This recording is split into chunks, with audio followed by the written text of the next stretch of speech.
So, if you look at nature, so there are lots of things that don't particularly look like they're in harmony with love, like the lion chasing the antelope. Correct. Definitely not in harmony with love. So, can you explain to me a little bit why that's occurring? Yeah, certainly.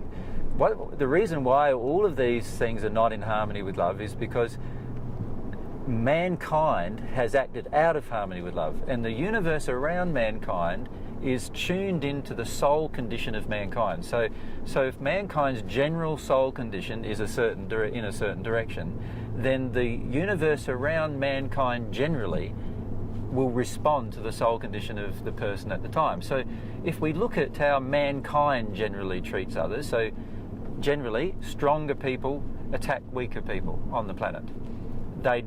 They generally try to attack weaker people. In fact, they feel that because they're weak, it gives them an excuse to attack them, in fact.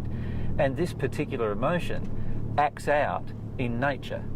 And it's a reflection to humanity that their emotion is out of harmony with love. And once humanity generally cures that emotion, then the action of what we call nature will drastically change into being also in harmony with love. So what's happening in nature reflects the poor soul condition. When I say the poor soul condition, I'm talking about the condition in love inside of humanity is reflected by all of the creatures that we have in our environment.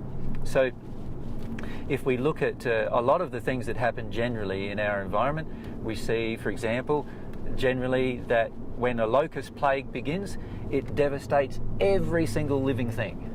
Right? Every single living plant in their radius is eaten to the ground. Right? Now, that is also a reflection of humanity's condition. If you look at humans' interaction with nature, we act in the same way with nature. Pretty much every single thing that we can use in nature, we use and we rip out of the ground, and we take it away and we don't replace it, we don't know how to look after it. And so the insects in this case are just reflecting our condition. And the entire world at the moment, what we see as natural, is actually, from God's perspective, very unnatural. It's not what God originally intended these creatures to do, but what humanity has done is walked away from love, walked away from God's intention, and as a result of walking away from God's love and intention, they've now acted out of harmony with love through the use of their will. And now the way God's created the universe around them is that now the universe around them will reflect to humanity their unloving behaviour and their disharmony with love. And this is a perfect system in operation, giving feedback to humanity that we're not acting in harmony with love. And if we choose to act in harmony with love, a lot of these so-called things that seem unloving in nature, that we call natural, we will find later down the track are not a part of nature, and in fact are quite unnatural. And they're only caused by the human collectively deciding to act out of harmony with love. Yeah. So are you okay? Yeah, just give me two. Okay. So would you say that nature, therefore, is a mirror of our souls? Yes, exactly. There are many things actually that are a mirror of our souls. Our eyes are a mirror of our own personal soul, but nature is more of a mirror of the collective condition of humanity. But that being said, a person who individually becomes at one with God and clears away these particular unloving behaviours will find that the nature around them will respond to the loving condition of their own soul. So when they love themselves, the nature won't attack them anymore.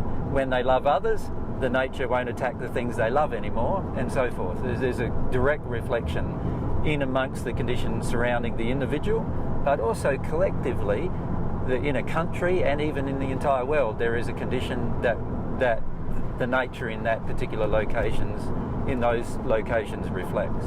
Yeah. So it's a perfect system to give us feedback.